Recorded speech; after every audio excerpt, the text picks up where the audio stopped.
You know how HOAs can be, but mine just took crazy to a whole new level. Apparently, my ranch isn't just home to me and my livestock. It's also home to a thriving community of bee tenants. And guess what? My HOA thinks these buzzing little busybodies need to start ponying up their share of the neighborhood dues. This might be the most ridiculous HOA story you've ever heard. I'll never forget the day the letter came. Big envelope, official HOA letterhead. Sounded serious. At first, I thought it was just the usual junk, maybe a warning about fence paint color or the mailbox height. But then I read the line that made me choke on my coffee. According to Section 8, Clause B of the Community Livestock Ordinance, we request confirmation of payment for animal units residing on your property, including apiary residents, i.e. bees. Wait, they seriously wanted my bees to pay HOA dues? As if I'd mail in $50 per hive and expect little bee 347 to drop off a check every month.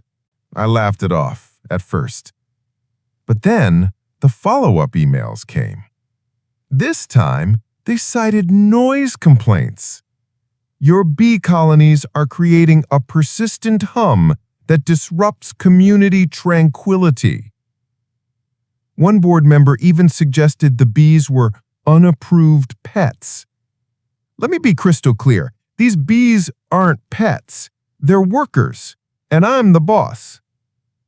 The HOA also claimed that since my ranch borders a few plots with HOA homes, my bees fly over shared space, and therefore use community airspace. Community airspace. I wish I was making this up. Now, I could have gone full cowboy and written a sarcastic reply. Something like, sure, let me teach the bees how to Venmo. But instead, I called up a lawyer friend, retired ag specialist, and I read him the letter. He thought it was a prank, but when I forwarded the emails, his tone changed. This isn't just nonsense. This is legal overreach, he said. Turns out HOAs have limits, especially when dealing with agricultural land. My ranch is zoned agri-residential. The bees are part of a pollination program registered with the state. They're protected by right to farm laws. I even sell local honey, meaning this is business, not a hobby. Now I was fired up. I called a local beekeeper group, and they were just as furious. Apparently, I wasn't the only one under pressure. Another farmer got a complaint that his goats were staring aggressively through the fence. I gathered support from neighbors. Even the HOA president's wife signed my petition. Why? Because she buys my honey every month. I decided it was time for public exposure. Posted the HOA letter on Facebook, then TikTok, then YouTube Shorts. It blew up. People loved the absurdity. Some even offered to start a bee legal fund. Even got a message from a former board member who said, that clause they're using? It was meant for horses and cattle, not insects. A week later, the HOA called a special session. They wanted to resolve the situation quietly. Translation, they were embarrassed.